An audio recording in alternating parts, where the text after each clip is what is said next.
Or buts about it, it has been hot. I'm Sam Hoyle, your Shafter neighborhood reporter. With the recent heat waves that we've been seeing across the Central Valley, it got me wondering, how are farmers faring?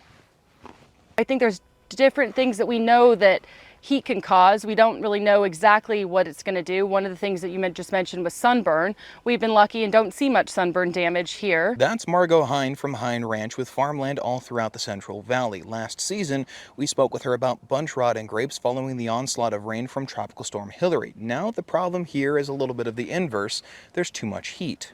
Kind of like all of Bakersfield or different people living in the valley, when it's 115 degrees outside, you're not functioning outside very well, right? You're not going on your runs or your walks or different things. I think it's safe to say we don't fully understand that about a grape, but you know that they're not fully functioning. According to Hine, heat in doses along with timely water are beneficial to crops, but extended bouts like the one we saw through the beginning of July can have effects.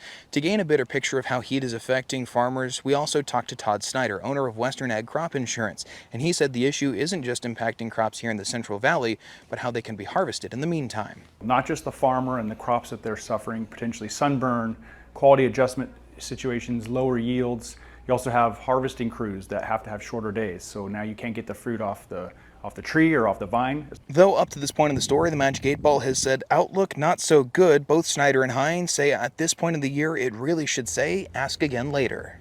Right now we're a little early, so we'll see that. Growers will continue to farm as usual. They're ever the optimist.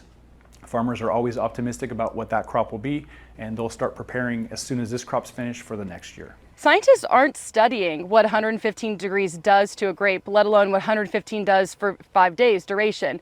You don't really know, so it's anybody's best guess. So that's what we're going to do as we progress through this growing season. We'll continue to update this story on air and online. In the middle of nowhere, I'm Sam Hoyle, your Shafter neighborhood reporter.